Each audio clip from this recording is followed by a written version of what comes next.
The complete indifference of the league to the permanent injury, blindness, that occurs from the kind of extracurricular mayhem, and to which they pay no attention. Why?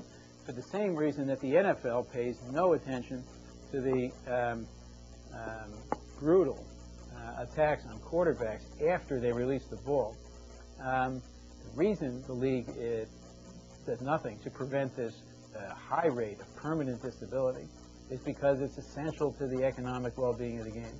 That is, to claim that the NFL is banning steroids because it's very troubled about safety to its athletes is completely inconsistent with their indifference to the phenomenal rate of permanent disability, not just among quarterbacks, but among all players.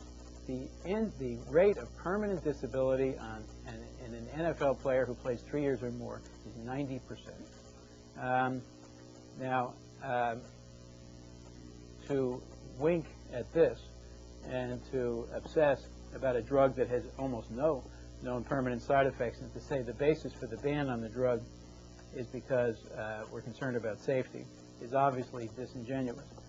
Now you can say, oh, well, sacking the quarterback is part of the game. I will come back to this claim later that this is an essential part of the sport. Nonsense. Passing is not an essential part of the sport. It was a scandal when forward passing began in football. It was an arbitrary change in the rules to make the game more exciting and eventually economically more viable. To say that tackling is essential to the game is nonsense. I don't know about you, but I've played lots of touch football in my life, had lots of fun. Nobody got very hurt. It was football. We had fun. Nobody came to watch.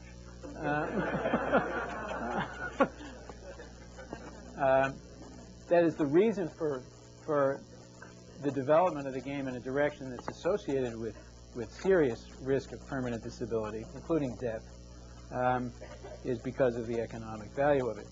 To claim that the mandarins of the sport are concerned with the health of the athletes is not plausible. More importantly, morally, paternalism, of course, is a swear word in American ethics and political philosophy. That is, paternalism is generally unjustified. By paternalism, we mean interfering with the liberty of a competent adult to live his or her life the way he or she wants.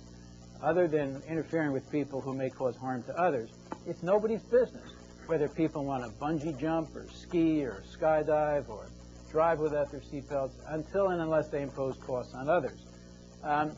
The sport itself, as I've pointed out, all sports are far more dangerous than the drugs. Football has a 90% disability in 3 years. Does anyone know what sport is associated with the highest rate of permanent disability among all users? Huh? No. Gymnastics. Gymnastics. High school gymnastics has the highest rate of permanent disability among amateur sports. Can't come close to the 90% of football. My daughter had 5 major fractures and dislocations as a gymnast, and to this day can't straighten her arm. And yet, as I say, I'm not going to argue for liberalized access to steroids by children, but for the school system to say, very troubled about steroids